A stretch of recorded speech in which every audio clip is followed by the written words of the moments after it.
Ég held að þessi saman með Kristrúnu, hún verður að hafa Ingu Sæland með í þessari stjórn. Það ekkert annað en í myndinni. Af því að Sjálfstæðisflokkurinn ekki frá með henni, Miðflokkurinn ekki frá með henni. Þannig að það verður að vera Inga Sæland, það bara eini sénsinn. Ríkisrekstur bara alltaf lélegur og alltaf eitthvað þurfum einhvern veginn að laga ríkisreksturinn. Það bara ekki nóg sko, það bara að huga að því að láta fleiri aðilar koma að því að reka hlutina. Og ef það verður mynduð þessu vinstri stjórn núna, þá verður þessi hægri sveifla ekkert minni í næstu kosningum sko. 40% af allri losun flugsamgangna eru einkaþotur. Ef mönnum var eitthvað alvara sko að minnka losun í flugsamgangum, þá myndi bara banna einkaþotur, láta bara alla fljúga í venjulegum flugvélum sko. Það náttúrulega ekkert vinsælt í Davos og ESB og þessum stöðum sko. Það voru meira einhverjar sérstakar undanþágum fyrir einkaþotur. Þetta var eitthvað, já ok, eru ekki að sjá hérna. Þú veist, þetta bara einhver kjaftaklúbbur sko. Þórður, hvernig líður þér? Bara prýðilega. Það ekki? Jú, það aðvendan. Það aðvendan? Hún hafin og ég ætlaði nú að koma með fyrir þig en það voru bakaði lakrístoppar á mínu heimili í gær. Í alvöru? Heppnuðust frábælega, já. Ertu góður að baka það? Nei, það eru aðrir sem sjáum það, en ég var hérna bara í stuðningsliðinu og teka mér að geta þetta. Já, það er ég sinni sama hlutverki hjá mér sko. Já, ég er fínn að elda, ég sé að elda mat, en hérna, ég kann ekki að baka og er í rauninu búin að gefast upp á því. Hefurðu prófað hérna eldum rétt? Ég þoli ekki eldum rétt. Ég er anduð því sko. Já, sko þetta því að bakstur er efnafræði og hérna eldamennska er list. Já, kannski bakstur er kannski vísindi, getur kannski sagt það fyrir. Já, vísindi eða hvernig svona. Ég er bara í eldamennskunni, þá á maður bara, þú veist, maður veit það er ákveðin svona eitthvað 10-12 kryddur svona eiga, þú veist, alltaf tómata í dós, alltaf eiga pasta, eiga rækjur í fristunum, hann getur alltaf græða eitthvað gott, sko. Já. En bara eftir aðdraganda bolludags 2020, þar sem ég gerði 5 tilraunir til að gera vastegsbollur. Það gerist frægt. Já, misheppnaðist gjörsamlega. Sem enda með því ég ker út í Hagkaup klukkan 11 kvöldið, þannig að dóttir mín fari ekki tómhent í skólan, þá lagði ég bakarahattinn á hilluna sko. Já, ég er nákvæmlega í sama pakka sko. Ég elda bara og við erum stundum í vinnunni, þá erum við stundum með hérna eldum rétt og ég neita að fara eftir uppskriftinni. Það ég get ekki farið eftir fyrirmælum sko. Nei, og líka bara, mér finnst bara gaman að, þú veist, svo lærir maður smátt og smátt hvað virkar og hvað virkar ekki og ef þú ert komið með nokkuð tricks, þá getur þú gert eitthvað góða mat. Já. Hérna, kosningabúnar. Hvernig lestu stöðuna? Hvernig fannst þér þetta að fara? Já, mér fannst, sko, ég bjóst nú alltaf við því ef við byrjum á Sjálfstæðisflokknum að hann myndi fá meira fylgi heldur en hérna, þetta leit út fyrir hérna tveim og jafnvel einni viku áður, bara einfalt út af því að bara mannskapurinn sem mætir og hringir skilur, þetta skiptir miklu máli. Þetta er maskína. Infrastruktúrin er sterkur. Ég skal hins vegar játa það að ég held að Sjálfstæðisflokkurinn yrði stærri en Samfylkingin. Ég held að þeir myndu droppa meira. Ég átti bara von á því, en ætli skýringin á því að þeir hafi endaði við 20% væntanlega. Ég er búin að heyra af nokkurum sem að hættu við að kjósa annarkvæmt VG eða sósíalista og kjósa frekar Samfylkinguna. Það var eitthvað smá þreytur á svona frasa taktísk kosning, en samt ég er búin að heyra nokkur dæmi þess að fólk hafa hætt við VG til þess að fara bara í Samfylkinguna því að það leita hlutur að VG myndi ekki hafa þetta. Kannski það besta við þessar kosningar er að við erum að losna við þessa 2 flokka, VG og Pírata. Erindi Pírata löngu út runnið. Það byrjaði sem einhver frjálshyggjuflokkur og svona fólk kannski úr öllum áttum svona, sem að sameinaðist einhver prinsip sem að kannski höfðu einhverju liti skiljanlega góðan hljómgrunn eftir fjármálahrunið, en núna er þetta bara orðin einhver frekar slappur teknokratískur vinstriflokkur í rauninni og það geta haldið í lýðræðisprinsipin. Já, en svo náttúrulega, þú veist, það sá allir þetta, þú veist, það voru unnust einhverja kosningar inn í flokknum og það var bara þegar maður bara breytt úrslitunum og svo við bara verið einhverja persónunjósnir einhverja meðlimi sem við varpa upp á skjá, fólk sér þetta alveg og fattar, þetta liði bara í ruglunum, sko. Þannig að það var frábært að losna með Pírata út úr þessu dæmi og VG svo sem líka, þeir reyndu það á lokasprettunum að fara svona í ræturnar sko, kvenfrelsi, friður, náttúruvernd, en það sem við sáum þessar könnur sem var byrtist ekki svo langur fyrir kosningar, þetta áður var ljóst að yrðu kosningar, að það er bara yfirgnæfandi nánast allir landsmenn á því að það þurfi að ráðast í frekari orku og virkjanaframkvæmdir og ég held að þessu orkumál eru kosningamál sko, en þau voru það ekki. Það ekki spennandi nema að komi skortur sko. Ég held að við Þannig að það skortur, en ástæðan fyrir þetta var ekki kosningamál að Kristrún fór bara í drillbaby drill sko. Já. Ef hún bara, já, þið þurfum bara að kera á það og þá var það bara útreitt mál sko. Þannig að þetta var ekki kosningamál og þar að leiðandi fekk VG ekki hljómgrunn út á það. Að tala frið, það eitthvað svona, jú, þetta vilja til frið sko, það enginn á móti því, en að vera með eitthvað svona efasemdir NATO akkurat núna sko, ég held að svona, fólk átti sig á því að það ekki... Það gefur ekki mikið sko. Nei. Ég nefnilega sko, ég byrjar að hugsa þetta rosalega mikið út frá hérna dagskrárvaldinu. Það ótrúlega fyndið búið að fylgjast með því sko að Vinstri einhvern veginn tapaði dagskrárvaldinu. Ég held að þú eins og þú varst að nefna með orkumálin, þú varst í pallborði á vegum Samtaka atvinnulífsins þegar að það var fundur í Hörpu fyrir, 2-3 mánuðum eða 2 mánuðum eitthvað leys. Já, það var þessi könnun sem ég nefndi. Já, það var þessi könnun sem ég nefndi. Kynnt þar, já. Sem var 3,20% eða eitthvað sem að væri á móti aukinu orkun og öflunar. Já, bara sama hlutvall og kausu afgi. Já, þannig að sko, ég lesi í þetta þannig að dagskrárvaldið sé horfið frá vinstrimönnum, sem ég tel að sé gott sko. Það er áhugavert að fylgjast með því sko, hvernig þetta þróast, hvort að samfélkingin sé svona að hugsa svona, já, heyrðu, þannig eru 10% sem er nánast bara ókeypis sko. Getum kannski bara hoppað á þetta. Já. Nei, allavega sko dagskrárvaldið, ég meina samfélkingi keiriði nú alveg frekar vinstri sem að baráttu en nokkuð annað, ég meina það var engin sérstök, þau tala alltaf við þurfum öflugt atvinnulíf. En þau eru samt hætt í þessu woke kjaftaði. Það ekkert eitthvað við þurfum að vorkenna fólki til velmegunar og ef við erum bara einhvern veginn alveg miður okkar yfir tilvist allra að þá einhvern veginn ég góða manneskjan í sögunni sko, ég hef ekki hugmynd hvernig á að bæta kjörðin en ég ætla að vera alveg sko, ég ætla að vera miður mín allan sólarhringinn yfir því að þú hafi verið að skít. Þetta er bara búið sem betur fer. Ég held sér rétt hjá þér og ég meina svo eitthvað verið að rífast núna hvort það sé hægri sveifla eða ekki sko, ég nú alveg á því að það sé staðan sko, ég meina Samfélkingin, þó ég segi að það hefði keyrt frekar vinstri sinna kosningabaráttu hitt, þá enga síður hún svona lengra til hægri heldur en í langan tíma og svo erum við með þessa 3 flokka þarna miðflokk, Viðreisn og Sjálfstæðisflokkin sem að ná bara mjög svona sterkri kosningu og ég myndi að kalla þetta allt svona borgarlega sinna flokka, mér gleyti allavega að það var Viðreisn svona stofnu á þeim forsendum en merkir þetta Viðreisn bara leið og þeir hætta að tala með ESB og illa útgerðarfyrirtækin þá allt í ríkur upp fylgið sko það nú það sem að ég sé fyrst og fremst í því sko. Já.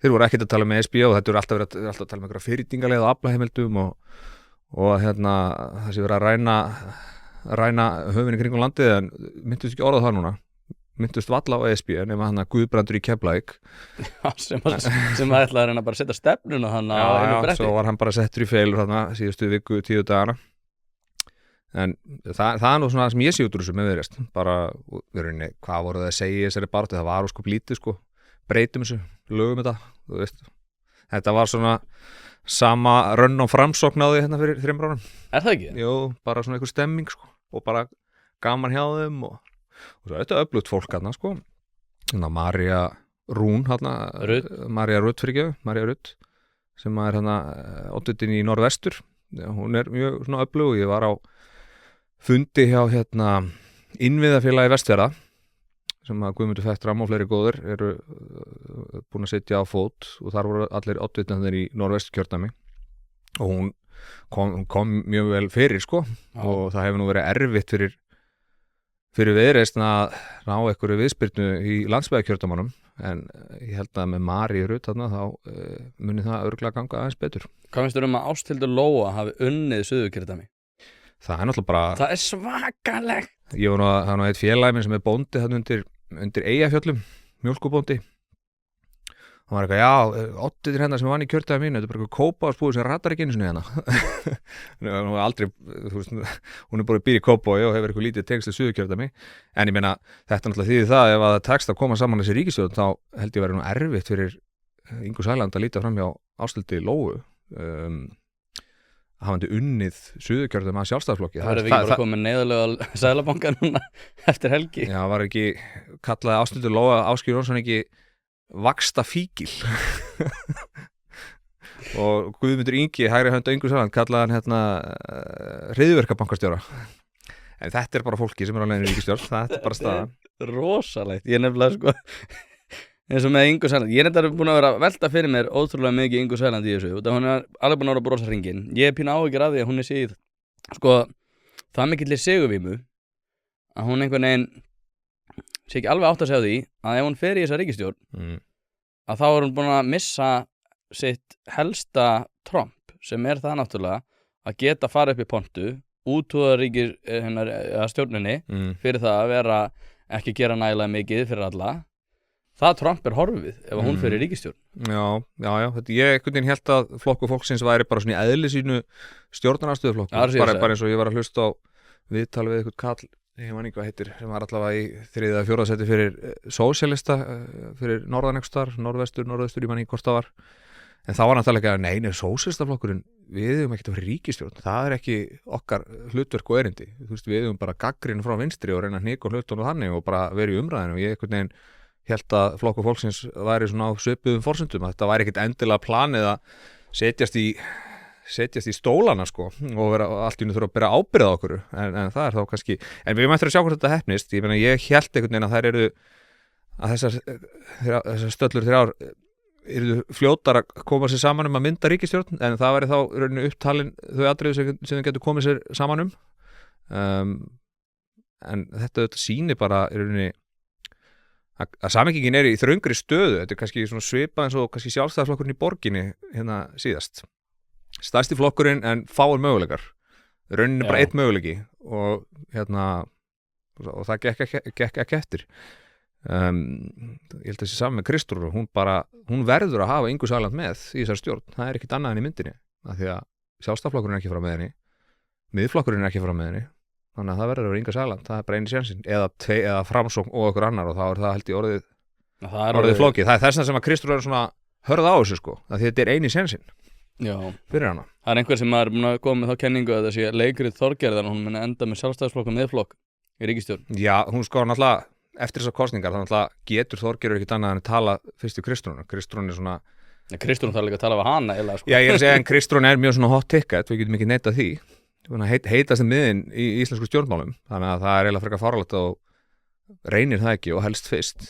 En ég búin að heyra það að það sé engin skínandi ánægja með að viðlesna manna að þetta sé það sem stefni í, en það held ég sko að margir sem að held ég kusu Viðreisn í staðin fyrir Sjálfstæðisflokkinn svona til að refsa Sjálfstæðisflokknum, en ef að Þorgerður fer svo í vinstri stjórn sem að þetta yrði, þá held ég hún síðan að svíkja allt þetta nýfengna fylgi sitt. Þá var hún bara að íta því frá sér bara viku eftir kosningar. Já. Og fær það ekki aftur. Sko. Ég nefnilega, það Kristrún náttúrulega búin að vera áhugaverðast breytan í stjórnmálunum svona undanfarin 2 ár, eiginlega allt frá þegar hún kom inn.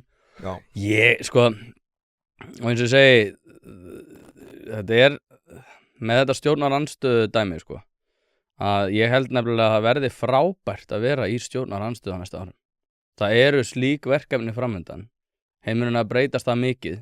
Og hann bara sjá bara í gær sem ég gerir ráð fyrir því að þú hafi verið að fylgjast með að Bandaríkjanna, Kína var að takmarka aðgengi Bandaríkjamanna að fágætismálumum núna á næstunni. Já. Þetta mun hafa sko stórkostlega áhrif á okkur áður en langt líður ef þessu verður haldið til streitu. Þannig ég einhvern veginn á því sko að allir sem eru núna í stjórnmálunum eiga að reyna eftir bestu getu að komast í stjórnarandstöðu sko. Hver er þín skoðun á þessu?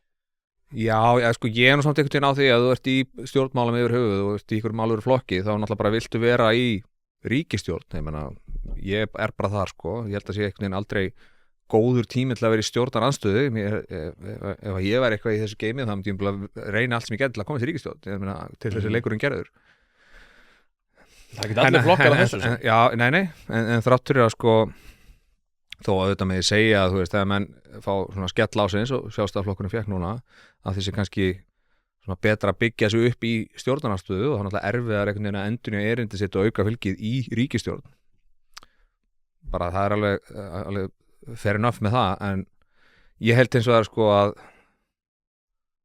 þú segir þetta með fágætismálma, þetta alltaf hreyfingu í alþjóðakerfinu sko, en það hins vegar að fara að vera svo mikill vöxtur á Íslandi á næstu árum, þú veist, það mun ganga mjög vel efnahagslega, vextirinn að fara niður, okkur búin að hagkerfið hefur náð að haldast meira með út úr einhverjum alvöru samdrætti þáttur þessa brútal vexti allan enn tíma. Laxeldið, þú veist, það að byggjast mjög hratt upp, hugverkaiðnar bara að vaxa 10, 20, 30% ári og þetta verður orðin bara 600 miljardar eftir 5-6 ár, bara tvöfaldur sjávarútvegur. Þannig að hagurinn að fara að vænkast mjög mikið held ég fyrir íslenska hagkerfið. Þú veist, jú, þetta erum við háð ytri aðstæðum alltaf og það getur allt, þú veist, þessi stríðsátök sem er að skjótast upp út allt og ef þeim fjölgar og þau stækka þá þetta náttúrulega það, þú veist, hefur það áhrif okkur en svona það sem að gerast þetta innanlands núna svo mikið að ég held að það veri alltaf gott að halda stjórnartöfum að það mikill hagvöxtur. Já, það getur verið sko, hann alltaf að leiða hann til lykta. Ég sko, búin að vera að tala svo mikið eldmóð sko og gagnvart svona réttrúnaðinum, það eins og segja, þetta svolítið undanhaldi að við séum einhvern veginn að fara að vorkenna okkur til velmegunar og að ef við bara minkum vinnuframlag þá muni kulnun koma til með að minka, það náttúrulega við minkum vinnuframlag 10% og þá jókst kulnun bara sko og það hefur verið svona skrítin og þú talar hagvöxt og það svona margt undir því, það fullt af fólki sem bara að berjast fyrir því að við leggjum niður öll laxareldi sko, þau munur ekki ná miklum árangri það verður ekki gert. Nei, en þau eru aftur á móti til staðar og ef við fáum hérna vinstri stjórn, það gæti alveg orðið þannig að það verður allavega slagkraftur innan þessar afla. Meðan þeir afla sem eru andvíg laxeldi eða lagareldi eins og þetta heitir allt í einu. Getur verið en sko, ég held að það sem að skapi atvinnu á landsbyggðinni trompi alltaf allt annað.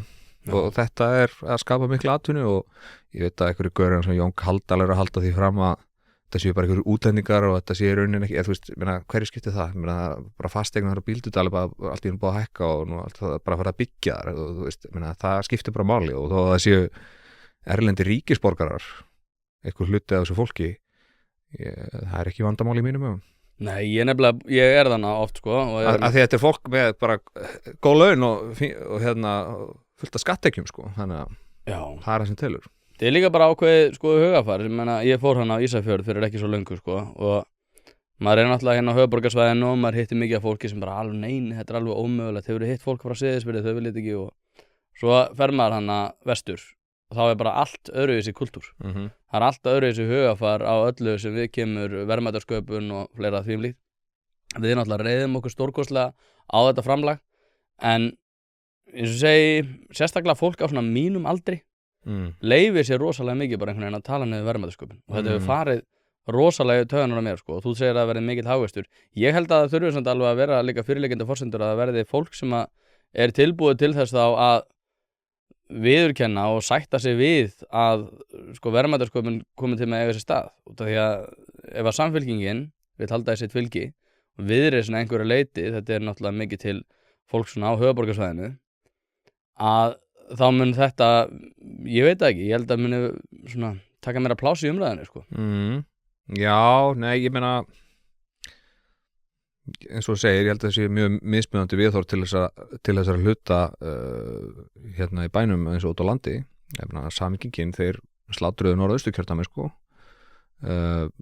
Logi Einarsson, hefur hann eitthvað sem er átundin þar, hefur hann verið eitthvað sérstaklega mikið á móti laxeldi, ég hef ekki heyrt það sko. Þannig ég held að þessi lobbyist gegn laxeldinu sem að fá nú aðeins í gang sýndu að við sem mynda einhverjum hnúðlaxi í þeim auglýsingum sem hefur ekkert með laxeldi að gera. Þetta hérna mikið af peningum hann á bakvið, Jim Ratcliffe og fleiri sem var að borga fyrir þetta. En ég held að laxeldin muni að halda áfram en það eina sem gæti stoppað það sko það eitthvað mikill áhugi á því að þingi að skattleggja þetta, það kannski það sem geti haldið aftur á þessu. Það veist, ef ekki að reyna að leyfa þessum fyrirtækjum að komast bara yfir 0 áður við byrjum að skattleggja þau sko. Það svona aðeins byrjað að gerast núna. En svo náttúrulega alltaf verið að bera saman sko skattheimtuna eða leyfisgjöldin á Ísland og í Noregi séu miklu lægri hér sko en ég veit ekki út í ómikil teknileg smádrið en tala einhver segjum 1000 tonn skilur 1000 tonn hér og 1000 tonn ekki það sama í Íslandi og Grænlandi hérna Íslandi og Noregi seg á Íslandi þetta sko 1000 tonn í sjó en á Noregi þetta 1000 tonn upp úr sjó þannig að 1000 tonn upp úr sjó því svona 1500 tonn í sjónum þannig að það skýrir það akkur leyfisgjöldin eru lægri í Noregi. Já, tölum maður Sjálfstæðisflokkin. Hvað hérna, sko ég búin að vera að skamma Sjálfstæðisflokkin fyrir það að vera of mikið í því að hérna svona hugsa já, svona ákveðina lojalista frekar en að reyna að hérna skaffa svona hæfasta fólkið. Hver að fara að taka við sem hérna formaður? Ef Bjarni að fara að hætta sko ég búin að vera að hugsa Stefán hennar hvað hann gæti ekki verið góður í þetta? Ég held að hann hafi ekki áhuga því til skemmri tíma en jú, hann góður í því alveg klárlega, ef hann hefur áhuga því en hann nú bara með frekar öflugt gigg í gangi akkurat núna. Já, hann það. En heldur að Bjarni sé að fara að hætta? Ég held bara, nei, að þú veist það geti alveg verið, sko það fyrir kannski eftir í hvað ríkisstjórn er mynduð ef hann situr í ríkisstjórninni væntanlega ekki en ef hann utan hennar þá held ég að hann hljóta veltaði fyrir sér en hérna, það verður hins vegar sjónasviptur á honum menn að ég veit að það er náttúrulega fyrst og fremst andstæðingar Sjálfstæðisflokksins sem eru búin að vera kallið til því núna árum saman hann hætti sko það er ekkert mikið sem heyrist það inn í flokknum sko en hann er náttúrulega maður sérlega bara í svona leiðtúumræðum svona yfirbara maður og þegar hann verður hættur þá eins og ég segi þá eru sjónasviptir en það hefur nú yfirleitt verið þannig þegar að Sjálfstæðisflokkurinn skiptir forma þá er yfirleitt farið í unga mannesku þannig að það verður einhver í yngri kantinum ég held að það verður einhver sem er ekki komið langt yfir fertugt og mögulega einhver sem er bara á fertusaldri. Já, þetta verður spennandi þið verður að afsaka að þið heyri, ég heldur reyndar að mikrofónun nefnir þetta ekki Nei, það eru framkvæmdir hérna. Já, það eru framkvæmdir, það er mikið að gerast hérna og þetta er alveg óþolandi en hérna valkyrjustjórnin sko ef þið fara í þennan útgjaldavöxt heldur að þessar forspár þínar það að við munum búa bara við miklu betri kjör muni haldast ef allmest flokku fólksins tökum bara sem dæmi ef að lægstu laun verða skattlaus Sko, voruð ekki að tala það að það svona lágmarks framfærsla hvers og eins borgar í landinu ætti að vera 450.000 krónur án skerðinga Jú. Það í rauninni ígildi því að vera með rúmlega 600.000 krónur á mánuði ég veit ekki, það er nú undir meðal eða miðgildislaunum í landinu ég held að meðallaun séu Ég er eitthvað 900 skallin Nei, 2023 voruðu 730-40 og svo kannski miðgildislaun sem er kannski betri mælikvarði var eitthvað örlítið herri þannig að þetta er undir því en 600.000 kallur rúmlega á mánuði ég myndi ekki kalla það það er svona frekar lágt eins og þetta er orðið núna en enga síður þá er ríkið að fara að standa undir því það séu allir með að minnsta kosti 600.000 á mánuði og ég veit ekki það var eitthvað búið að reyna að slá á þetta en þetta er ykkur 20 milljarðar sem þetta myndi kosta sko, það er bara þannig er pláss í ríkisfjármálunum það er ekki sko, auðvitað náttúrulega þegar vextir lækka þá myndast eitthvað svigrúm þar þetta er náttúrulega stór útgjaldalegur fjármagnskostnaður og eins og mér sýnist að þið opinbera hafi stýrt sko sínum peningamálum á undanförnu þá hafa mikið verið í því að gefa út víxla sem eru svona skammtíma fjármagnun til 6 mánuða eitthvað svoleiðis og þá eru vextir á því bara 9% oft sko í staðan fyrir að gefa bara út eitthvað langt verðtryggt af því að menn mantilega byggust í því að vextir myndi fara að hraða niður en þeir gera sko þannig að það er því að fjármagnskostnaður er kannski hærri en ef að menn hefðu vitað það sem við vitum núna fyrir 3 árum hefðu sannlega farið bara í meiri skuldabréfa útgáfu heldur en víxla útgáfu þannig að það myndast auðvitað svigrúm þegar fjármagnskostnaðurinn lækkar en er virkilega hægt að innheimta þetta ekki bara galið?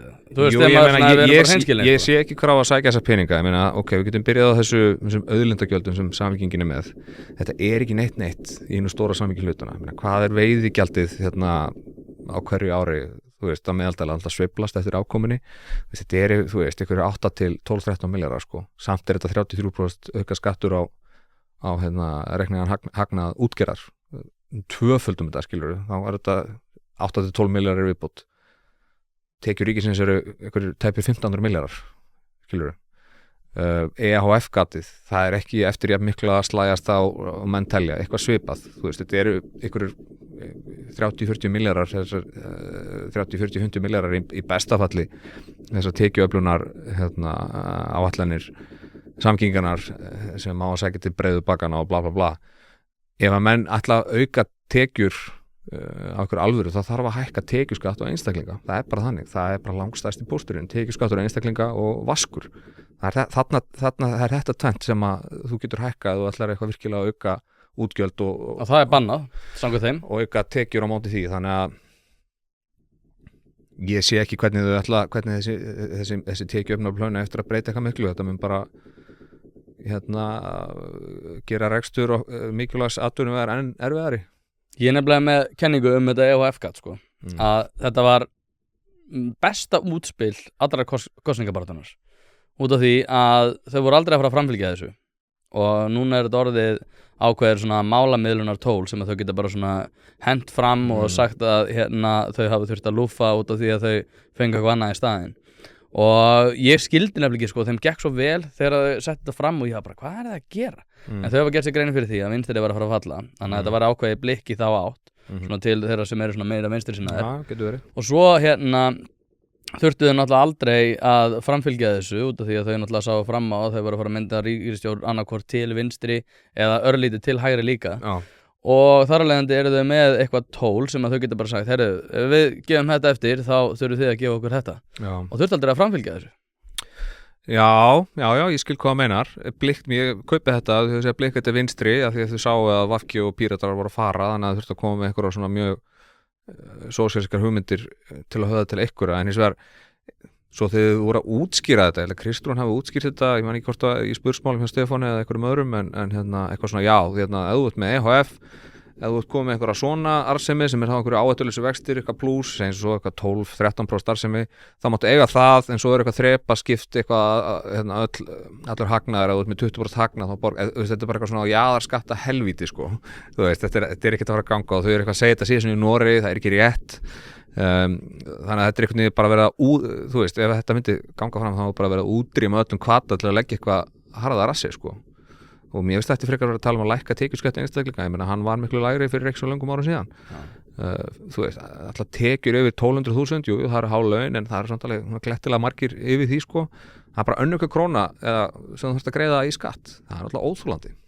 Já, það er bara, þetta er mjög skrítið, sko, því að við höfum eitthvað hvata og svo er líka, þú veist, þegar að vera að tala um að skattleggja fyrirtæki, ég meina, ég var nú eitthvað að skoða tölur þetta, sko, flest fyrirtæki náttúrulega falla á rekstri á fyrstu 5 árunum og ég man ekki hvað, sko, prósentuhlutfall af þeim sem að skila einhverjum hagnaði árlega er líka sárlega lítil, en samt alveg, sko, bara strax svo einhver skilar einhverjum hagnaði, sko, þá heyrðu ég á helmingin þessu, sko. Þetta er rosalega skrítið attitút, sko, gagnvart öllum rekstri. Þetta er bara svo ríkið eigi launin og ákveði hvað mátt halda mikið eftir það, sko. Það er bara nákvæmlega þannig, þetta er ekkert eins og, það er þannig, þú veist, við búum bara við þann veruleika að ríkið einhvern veginn með sjálfkrafa sko, aðkomu að þínu launum, ok, og það er flestir sem eru bara sammála það á að vera þannig að einhverju leiti til þess að greiða fyrir alls konar þjónustu. Svo hefur verið, og mér varst að vera mjög einkennilegt hvað það náði litlu flugi, ég ræddi nú eitthvað við Ölmu og ég ræddi nú eitthvað við Kristrúnu, en bara það að hvernig við getum sko ekki endilega hagrætt í ríkisrekstri, heldur bara að gera hann betri, bara þú veist að við getum þá gert ráð fyrir því að við fáum góða þjónustu, en það er ekkert að gera það. Og þetta sást alveg í borgarstjórnarkosningu núna síðast, þar sem var bara, herru, sorpirinn í lagi, nei, við erum að kaupa 4 milljarða einhverja moltutunnu sem virkaði ekki einu sinni, og svo erum við með eru skólakerfi í lagi, nei, það er ekki í lagi. Nei, vandamálið er bara ríkisrekstur, bara punktur, sko. Ríkisrekstur er bara alltaf lélugur og alltaf eitthvað þurfum við einhvern veginn að laga ríkisreksturinn, það er bara ekki nóg, sko. Það er bara að huga að því að láta fleiri aðilega koma að því að reka hlutina. Ríkið getur borgað, þannig er að það fá meira fyrir minna, en eins og bara með heilbrigðiskerfið, það er bara, þetta er á einhverju einasta ári eitthvað, núna verðum við bara að laga heilbrigðiskerfið, núna þurfum við bara fjármagnið almennilega, þetta vex ár frá ári, saman hvernig þú lítur á það, sko, saman hvort þú lítur á það sem hlutfall af landsframleiðslu, bara að raunvirði á haus, þetta er alltaf að aukast, hefur að vísa aukist aðeins meira undanförnu út af byggingu Landspítalans, en ég meina það eru sannarlega útgjöld til heilbrigðismála, ég ætla ekki að taka það út til svega. En samt einhvern veginn eru svo margir bara ekki tilbúin að ræða það að við getum kannski útvista fleiri verkefnum í heilbrigðiskerfinu til einkaaðila. það þarf að halda þessu öllu innanhús og halda þessu öllu miðstýrðu, ég meina þetta bara miðstýrt kerfi, þetta bara svona top-down kerfi og það bara, við erum bara með það mörg dæmi í sögunni sem sýna það að það bara virkar ekki og kostar mikið og virkar illa.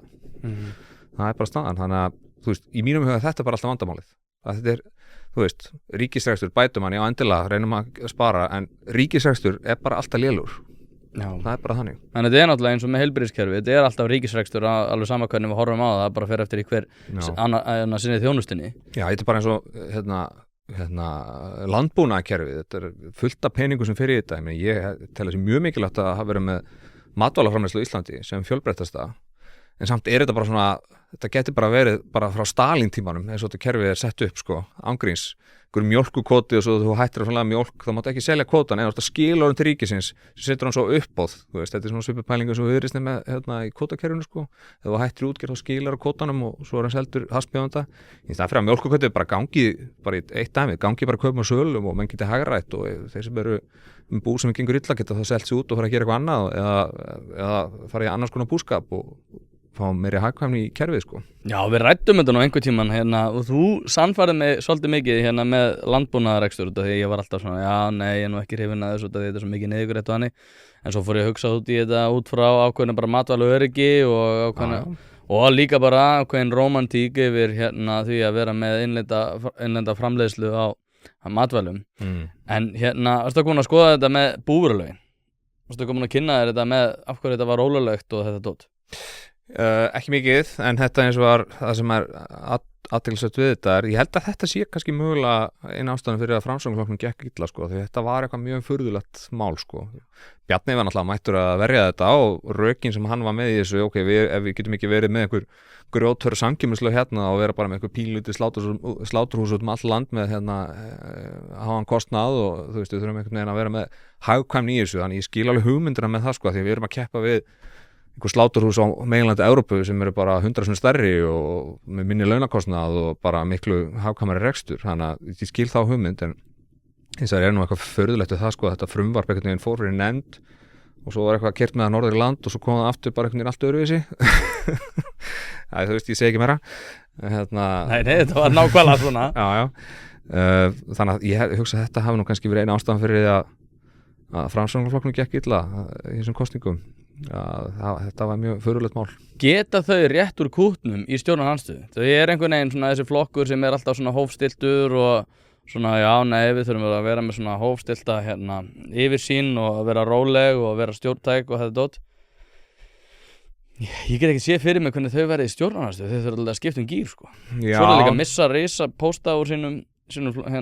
Já, búin að þurrkast út í Reykjavík sem er alltaf merkilegt.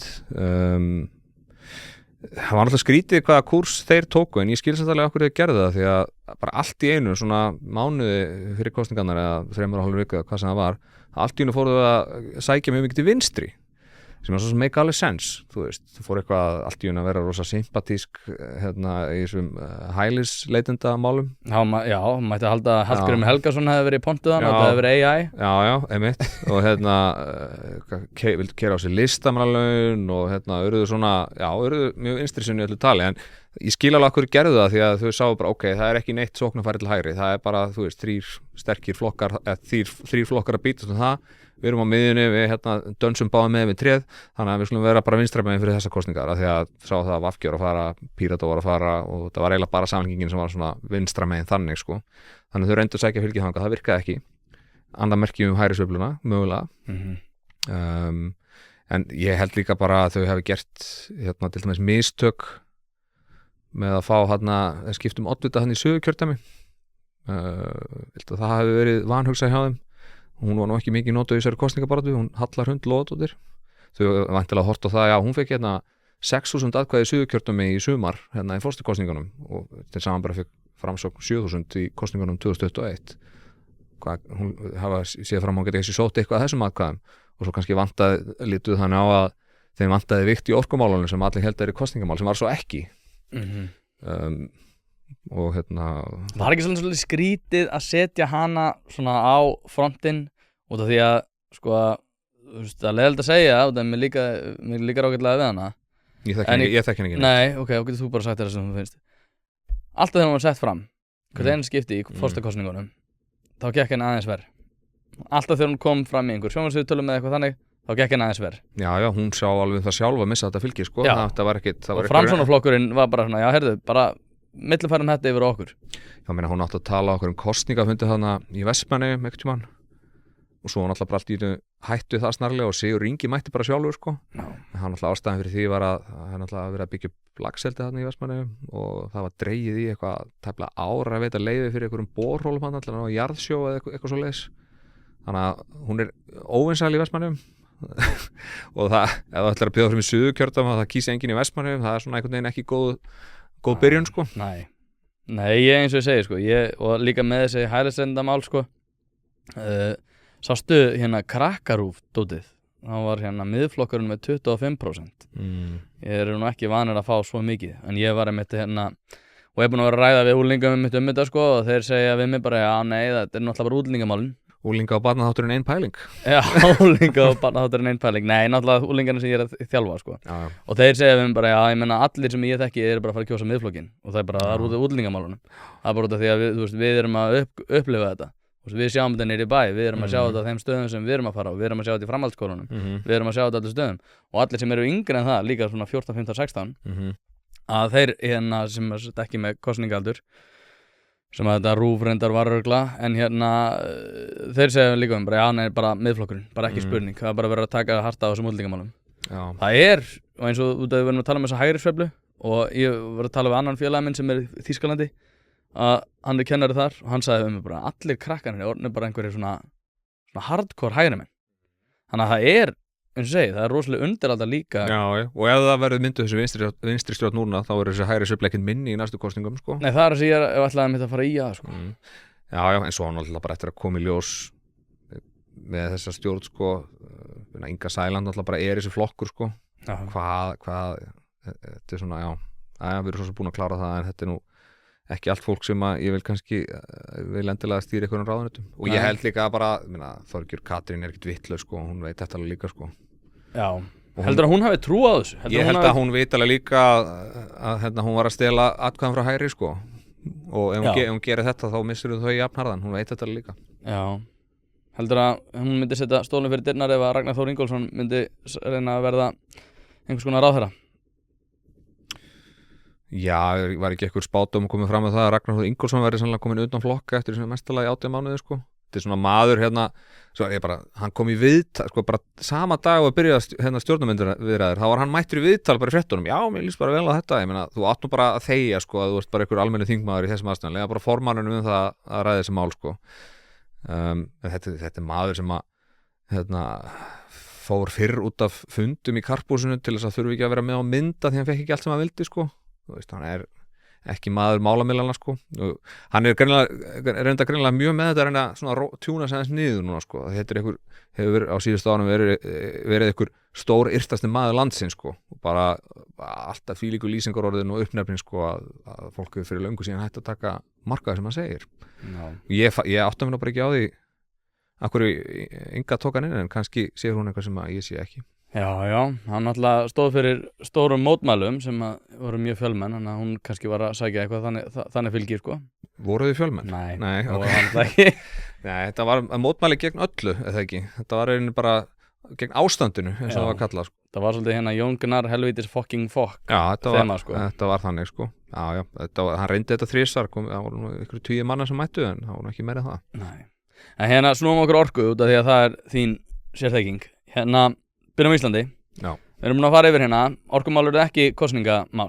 Nei. Það var, ég veit ekki, manni fann samt alveg, það var mikið til umræðu, en það var einhvern veginn eins og það var ekki mikill, kannski svona kosningaslagkraftur í því. Ég meina það er bara samhljómur málið, þess að það var ekki kosningamál. Þannig að Samfylkingin sagði við þurfum að fara í 5 teravött á næstu árum. Það er ekkert. Var það ekki árlega, næstu 10 árum, 50 teravött?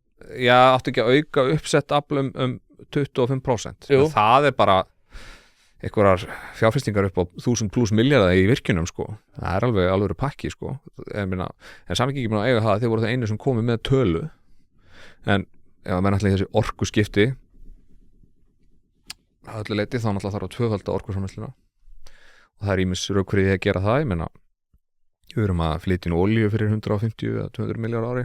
Það væri fínt að geta sleppt því og framleitt þetta hér. Eða allavega að vera með einhvern eldsneytis útflutning á móti. Ég hef ekki trúað því að við náum ekkert að fullvinna rafeldsneyti á Íslandi. Við getum framleitt, þú veist, svona eitthvað hráefni í það, en ég held þurftum alltaf að flytja henni fullunu eldsneyti. En það er fínt líka, sko. Ég menna, þetta er bara svo með fisk. Við flytjum henni ekkert alltaf fullunun út og ættum auðvitað að gera það.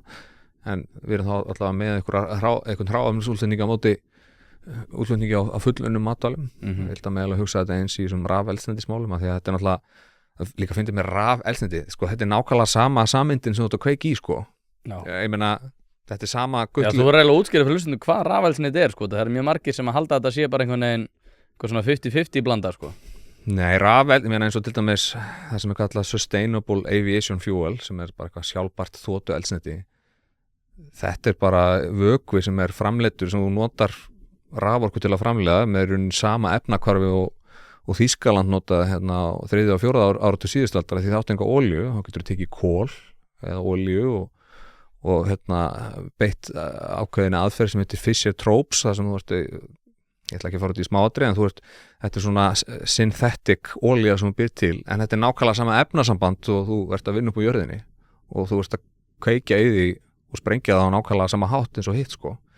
En menn hafa bent á það, sko, að olíuvinnslan sjálf er mjög mengandi, þannig að þú sparaði það þá, ef þú ert þá að búa til hennan vökva með rafmagni í staðan fyrir að vinna hann upp á jörðinni, þá sparar þér losunar sem verður til við olíuvinnsluna sjálfa, en þetta er alveg sami brunin sem á sér stað.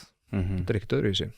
Nei, þetta er nefnilega, sko, það var líka það sem var svolítið áhugavert, því að við höfum rætt þetta áður með orkumálin og loftslagsmálin og svona hversu ótrúlega, hvað ég var að segja, ég ætla ekki að segja galnar en svona óframkvæmanlegar aðgerðir margir sem eru svona í þessum aktivistahópum, bæði stjórnmálamenn og aðrir, hafa haft gagnvart hérna loftslags aðgerðum og hvernig við ætlum að takast á við þær með einmitt orkunýtingu okkar og einhvern veginn ætlum að fara að banna bensín- og díselbíla hérna árið, það var bara eitthvað konar loforð sem var sett fram bara rétt fyrir kosningar og Viðreisn bara, já, þetta er örugglega hægt, svona þetta dróðu þau í land sko rétt fyrir kosningar.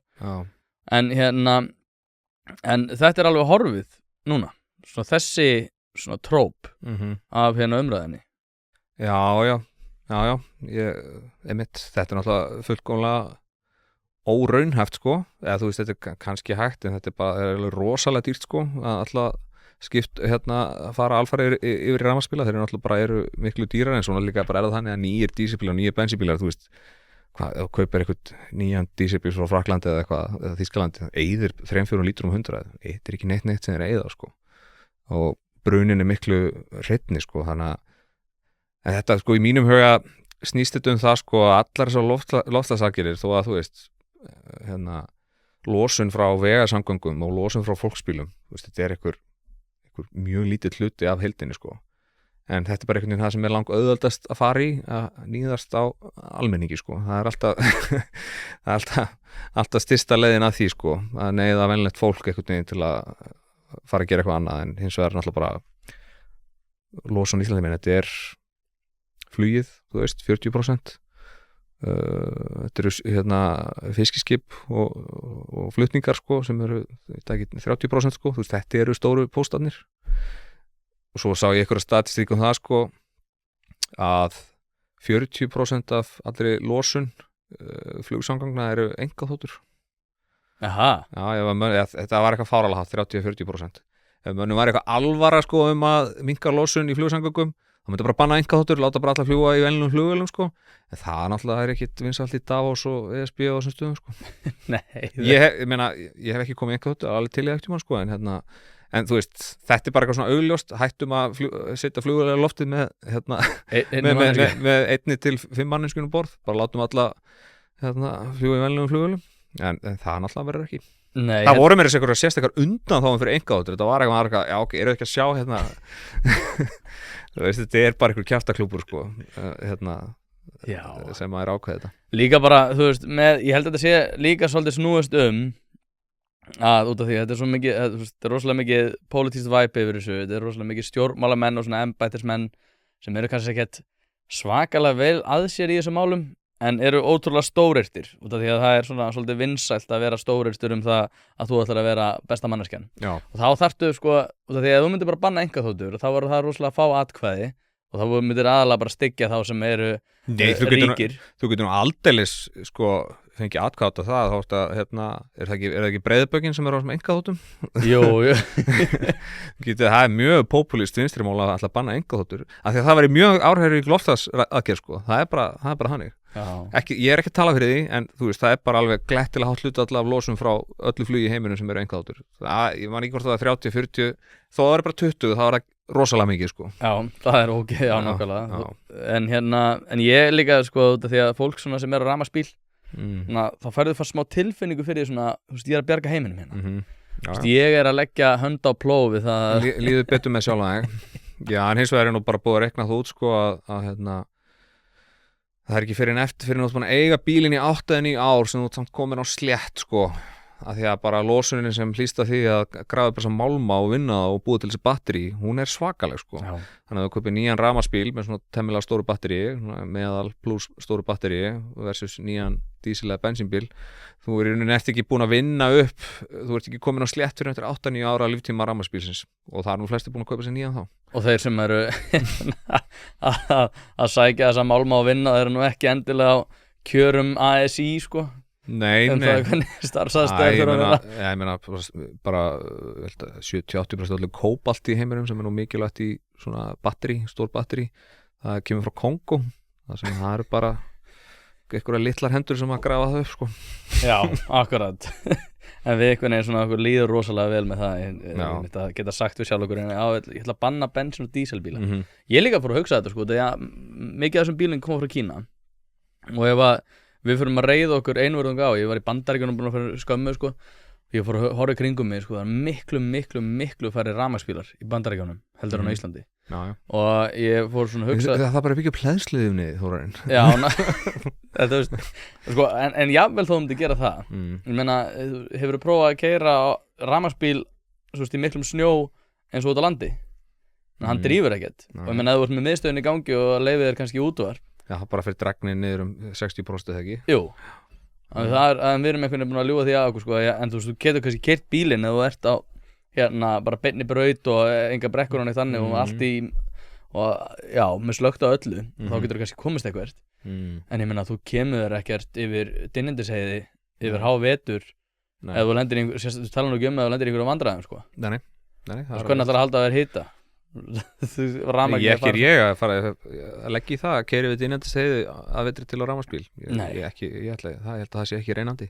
Nei, þetta er nefnilega sko og ég hef mér þess að lendi í, ég sprengdi dekka á Dynjandisheiði fyrir 2-3 árum sko og ég var með hvað var hann, ég held að hann hafi verið 10 mánaða litli strákurinn og ég hugsaði með mér bara ef ég væri hérna á rafmagnsbíl þá væri ég bara í frekar vondum málum sem betur fer var ekki svo kalt sko. Þú væri bara ekki til frásagnir um það. Nei, ég væri ekki til frásagnir. Þannig að ég einhvern veginn sko, en eins og segi það með allt þetta sem er búið að vera eiga sér stað sérstaklega eftir þessar kosningar sko, þá einhvern veginn er þetta horfið sko. Þessum svona bull umræður og ég held að svona síðasti naglinn í það hafi verið þetta að draga í land með þessa dísel- og bensinbíla sko. Rafmagnsbílar, ég hef ekkert á móti þeim sko, þeir eru fínir. Þetta ennþá á drossíunni hérna, eða risa kakkanum. Já. Hvað er þetta, Bronco? Nei, þetta er bara Ford Explorer. Já. Hann er, þú veist, hann eyðir svolítið innan bæjar, hann er svona 23-400 innan bæjar, ég meina, en hérna. Er það? Já. Það er enda svakaleg. Hvað var hann, 2005? 2006. Það er miklu umhverfisvænna að keyra bíla út heldur en alltaf kaupa sér nýjan. Já. Ég er endur að fara að fá mér nýjan en ok. Hvernig ætlar að fá þér? Það var að kaupa rafmagnsbíla? Nei, ég er að fara eitthvað svipað bara. Aha. 10 árum yngri, já. Líka Explorer það? Nei, en svona amerískur dregi sko. Já. Það er miklu skemmtilegra. En ég meina, sko, ég er reyndar að játa það. Ég áttur á heima í útlöndum í nokkur ára og flutti heim hérna fyrir 5 ára síðan. Ég keypti mér nú ekki bíl fyrstu 3-4 árin sko. Fyrstu 3 árin. Ég keypti mér hann bíl ekki fyrir en bara þar sést á vor sko. Þú var búin að vera hérna heim í 4 ár sko, bíllaus og það var allt í lagi sko. Ég var bí hérna vestri bæjar að vinna í miðbænum og svona vandamála það var að komast út á golfvöll sko. Ég keypti mér hann bíl bara út af því sko. Ég prófaði tvisvar að labba út á golfvöll, það tók klukktíma og líka bara óþægt að labba með gólsett eitthvað eftir nesveginum. Reyndi einu svona að taka strætó, það var bara steikt sko. Ég var að fara að segja, ef að borgarlínan verður í stakk búin til að taka, getur ekki sleppt í bara kaupa hana bíl? Ég er búin að skoða þetta leðið á borgarlínun og það fer ekki kemur ekki í maður. Það fer ekki á þann golfvöll sem ég spila oftast á sko. Það ekki? Nei, ég er í golfklúbnum hann út á Nesi, út á Seltjarnarnesi. Það er ótrúlega fyndið, ég talaði við nokkra borgarlínuna og þessi áform sko, sem er að fara að koma og ég mitt og var einhvers að sagði við mig daginn eitthvað, já nei sko, þú verður að gera grein fyrir því að bíllinn er ekkert, þú veist, einkabíll er bara eitthvað bull hugtak út af því að þetta er náttúrulega fjölskyldubíll. Þú ert með, skilurðu, 2 unga krakka og konu sem að vinna kannski á öðrum stað en þú, að þá þarf þú sjálfkrafa, skilurðu, stundum er þess á 2 bílum að halda út af því að tímalega séð hjá rammast þetta ekki alveg almennilega inn og þú ert ekkert að fara að dröslast með 2 krakka upp í strætó til þess að koma þeim til konunar út af því að hún er að fara að vera með þeim kvöldi út af því að þú þarf að fara að vakta eða eitthvað þannig. Já, ég skil hvað mér þau bara, nei, þetta rettast með borgarlínunni. Já, nei, það mun auðvitað ekki gera það. Ég held að, sko, en það má samt alveg tala einkabíl, ég meina eins og þetta er núna, þú veist, það er umferðin alltaf að vera þyngri og þyngri, þú veist, við erum ekki að fara að geta bætt fleiri akurinu við Miklubrautina, það er bara þannig, það er bara ekki pláss. Og ef við ætlum að gera þessu göngundir þá er það eitthvað algjört helvíti í nokkur ár, trafikkin í kringum það algjört sko. En það mætti samt sko, þú veist, það er eitthvað sem á eftir að gera sem ég veit ekki hvað er, en til dæmis bara eitthvað þetta deilidæmi eða eitthvað skonar sjálfkeyrandi bíla líka, eitthvað skonar deilisamgöngur séu þannig, þetta þarf ekki alltaf að vera eitthvað risa rúta með 50 mann sko. Ef þetta væri bara eitthvað bíla sem tekur kannski 3 eða 4 einu, þá myndi það strax muna sko. Ef við myndum bara hafa 2 í hverjum bíl í staðin fyrir 1 sko, þá er allt í einu búin að minnka umferðin helming og ég sá statistíkum það að meðal einkabíli sem er keyptur inn á Vesturlönd, þú veist, frá því að hann kemur á götuna, hann vil fara á haugana, hann er kyrstaður 97% tímans, hann er ekki í notkun 97% tímans, eða getur ekki náð þessu nýtingarhlutfalli sem sagt upp, þar að segja úr 3% í 8%, eða segjum bara úr 3 í 6, þá er allt í einu búin að minnka þörfina bíla helming.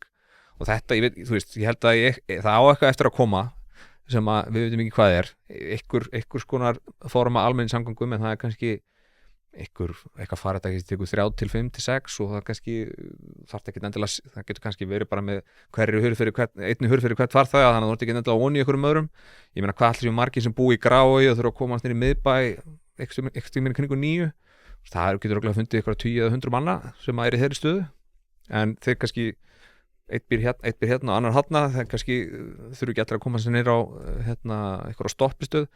Þú veist, með þessari gervigreind og sjálfkeyrandi bílum held ég að það munu koma einhverjar svona lausnir, af því að eins og þessi borgarlínur er hugsuð, þetta er bara sama hugsun eins og neðanri lestakerfið í London sem var opnað 1870 sko, bara risastórt fartæki sem fer frá A til B með við komum á þessum punkti og svo byggist borginu upp í kringum þetta, en við erum að gera þetta í öðruröð, borginu er búin að byggjast upp og við erum að reyna kúbeina þetta inn í sko, en ég held að þetta mun ekki ganga sko. Nei, þetta er það kemur kannski ykkur Hefur þú séð þess að sjálfkeyrandi bíla? Elon Musk, það er alveg spennandi. Svo vorum við líka með einhver ljósastýringar sem að geta verið, ég man ekki, það var einhver sem talaði um það var kannski 100 milljóna króna framkvæmd á meðan við erum með einhverjum milljarða 20 milljarða fyrir eina aðgerð í þessari borgarlínu sko. Hvað þú ert bara með eitthvað svona app, þú ert bara einhverju áskrift, þú borgar kannski eitthvað fast í þetta ekki 5 og 9 mánuði eða eitthvað og svo borgar eitthvað fyrir hvern eigin kílómetr. Ef þú bókar það bara inn svona 9 á morgun, þá þarf ég að fá pick-up og svo kannski einhverjar aðrir í hverjunni þínu og þeir eru allar frá þangað og það bara mappast út einhver akstursleið, þú veist, og það kemur bara bíl sjálfkeyrandi. Ég bara þú veist, hef hugsað þetta svona, það hlýtur að vera stutt í eitthvað svona sko. Ég held að sé, okkur hættur oft til að ámeta tækni framfæra til skemmri tíma en vanmeta til lengri tíma. Eða þú getur bara, ég þarf að komast hérna á þangað á morgun og svo er einhverjir nágranniðin einhver sem búið í sama hverfi sem eru nokkurn veginn á sama plani, þú veist, þá einhvern veginn græjast það, ég veit það ekki, ég bara hugsaði þetta einhvern veginn svona sko, en ég held að sé stutt í eitthvað svona, að sé eitthvað sem að optimæsar, þú veist, stöðuna hverju sinni á hverju mótni sko. Svo farið tilbaka, svona, já, hann verður komið 10 mínútur yfir, ok, þá veistu það, eða eitthvað, svona áætlun. Með allavega þá tæknin sem eru síðan undanfari sko, þá er þetta ekkert eitthvað fjarstæðukennt sko. Nei, þetta bara, þetta hljómar mjög yfirstíganlegt sko. Það er bara svo margir búin að einhvern veginn sko, sem eru einmitt áhrifafólk í allir þessu umræðu er búið að sko, fjárfesta svo mikið af sínum persónuleika inn í allt þetta það er rosalega mikið af fólki sem er bara búið að einhvern veginn bara móta sér þá hugsun bara, já, nei, þetta verður að vera veruleika út af því að það er svo gott fyrir mig persónulega það er það sem að ég held að sé rosalega vont í þessu og maður hefur tekið það sættir sko. Já, ég meina Dagur B er náttúrulega bara búin að keyra á þessu konsepti bara, ég veit ekki hvað lengi hann er ekkert að gerast í þessu það skiptir einhver máli, hann er alltaf með eitthvað sínskiluru og ég held að fólk sé alltaf tilbúið að kjósa stjórnmálamenn sem eru með eitthvað framtíðarsýn svo er allir gangur að því hvort hún gangi eftir eða ekki en jú, það er búið að ráða eitthvað fólk í vinnu og teiknit einhvern veginn upp og hanna þetta hvað gefur á tilfinningu að það sé eitthvað að fara að gerast í þessu en ég meina, ég var nú bara að skoða kosningalofurðin sem sagt hjá Samfylkingunni fyrir sveitarstjórnarkosningarnar 22 það var sagt bara, já,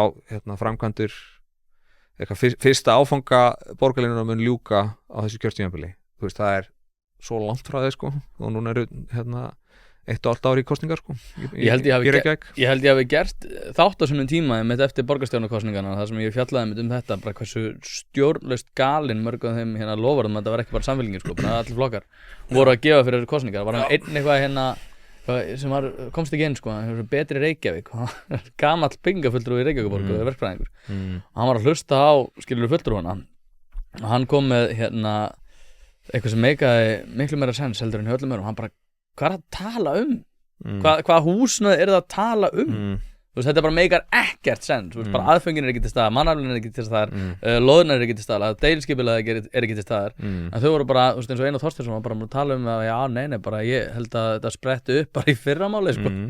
Það er svo sem ekkert vittlust þegar menn segja, sko, það hefur verið byggt sko, mjög mikið í Reykjavík það er búið að byggja helling, örgulega meira en okkur sem aður en það er bara ekki næstu í nóg og svo er þetta allt íbúðir sko á þétningareitum og sama hvað hver segir, þá eru það dýrar íbúðir það er bara þannig, það tekur lengri tíma að byggja það er meira vesen og þegar menn eru í miklu vesenni þá gera það frekar stórar íbúðir sem eru dýrar þannig að þetta er sumir sem eru með köttin í seknum eins og ég veit nú ekki hver er með þá fasteignaþróun þeir sem eru þarna á móti Jóðallhúsinu svo náttúrulega bara kortir eftir þetta fyrir sölu sko, þá fylla þetta sko af einhverjum menn sem býða málsmeðferðar hælislindar Jóðallhúsið eða PLO-húsið eins og það kalla núna PLO það verður, já, ég sá þetta og ég hugsaði bara, jésús, núna er erfitt að vera sá bingaraðli en endum þetta á DB, hann var strikaður út já hvað myndi þið finnast ef að þú hefði lent í þessu? Sko, þetta er náttúrulega bara mjög stórt sko, það þarf rosalega mikið til að vera strikkaða snút voru þetta ekki hvað 1600 manns eða 1500 manns rétt tæplega 600 þetta hefur ekkert gerst oft sko þetta ég voru að rifja þetta upp daginn nokkrir, þetta var sko held síðast lendi Guðlaugur Þór í þessu og það var eftir styrkjamálið þar áður held ég hafi verið Björn Bjarnason eftir að Jónis Bónus fór í fjölmiðla herferð gegn honum út af bugsmálinu hefur Árni Jónsson lent í þessu 2 svar held ég og svo var eitthvað 1950 eitthvað Björn Ólafsson eða eitthvað, ég man ekki hvað hann heitir en þetta bara þetta er risastórt sko að lenda í þessu og þetta er skellur en ég meina, ég hef nú trúið því að Dagur síðan og svona þeirrar gerðar að hann náttúrulega bara heldur áfram þetta er nú ekkert fyrsta skipti sem hann fær smá kjaftsök Nei, en það voru 2 kjaftsök í þessari kosningabaratu annars vegar formaðurinn að hvetja til þess og svo kjósandinn er að hlýða sko. Ég held að Dagur hugsi nú bara þannig sko, ef þetta tekst ekki hjá Kristrúnu að hún myndi ríkisstjórn sem að klára kjörtímabil þú veist, ég held hún á að mynda ríkisstjórn eða þú veist, mér finnst það ekkit ósannilegt að hann takist það en ef hún endist ekki kjörtímabili ef þetta klikkar einhvern veginn í henni þá er þetta bara fyrir Dagur í þennan formann og vinnur sko. Er það? Já. Hefur hann pólitíska eftirspurn? Ég meina Samfylkingin er búin að breyta svo mikið Já, ég meina Heiðbjörg Hilmisdóttir vængurinn er brotinn Nei, ég meina pólitíska eftirspurn eða ekki sko, ég meina hann er með mikið bakland í flokknum tölvöld meira heldur en Kristrún til dæmis Er það? Já, Kristrún er með sko meira svona aðdráttarafl út fyrir flokkin sko heldur en hann, en ég held að þú veist, ef þú tala um svona innan flokks stöðu þá held ég að Dagur sé sterkari ég meina með miðbæinn og vesturbæinn og það er selur allar með sér sem að skipta náttúrulega Samfylkingunni miklu máli Já, ég einhvern veginn búin að hugsa þetta sko Hann verður formaður ef þetta gengur eitthvað hluta vegna ekki á Kristrúnu. Ég alveg viss það. Annars það væri hann ekkert að fara á þing núna. Ég held að hann hafi vitað að hann ekkert ráð þeirra. Ég reyndar, ef þetta útstrikunar bíó hefði ekki hjá Kristrúnu hefði ekki átt í stað, þá held ég að hann hefði nú gert kröfu ráðherrastól, en það erfiðara fyrir hann núna, sérstaklega að hann var hent niður og nafni minn fór upp í annarsæti. Já, hann komin í annarsæti. Þetta eru búið rosalega vendingar á þessum mánuðum sko. Já. En ég veit ekki, já eins og segi ég sé ekki fyrir mér að Dagur B geti tekið við þessu flokki ekki núna. En þó hann sé með þessa sellur, ég menna það væri einhver pólitísk eftirspurn út af því, ég menna hann geti aldrei dregið álíka fylgi heim og bara alls ekki. Nei, ekki sens.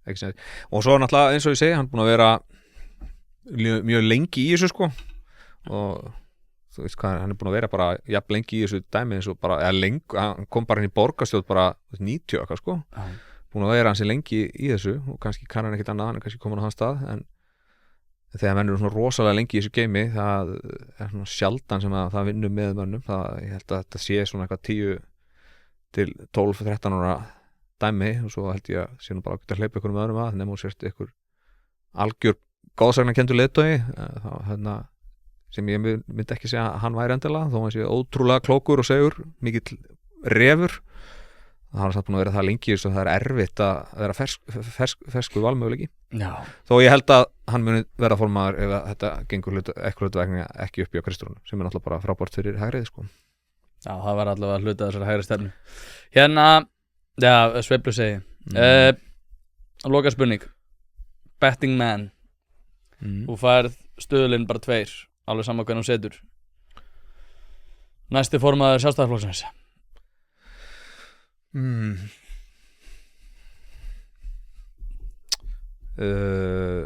Akkurat núna Áslaug Arna. Já, það? Já. Ég hugsa það. Það er stórt. Já, held það. Við sjáum til. Þóra Gunnarsson, takk aðeinslega fyrir að sjá þig. Takk aðeinslega fyrir að sjá þig? Nei. Já, takk fyrir að koma. Takk aðeinslega fyrir að koma alltaf enn og að segja. Já, takk fyrir að bjóða mér. Alveg ruglaður. Hérna, ég vona að það var gott í dag, kallinn minn, og þangað til næst. Kærar þakkir.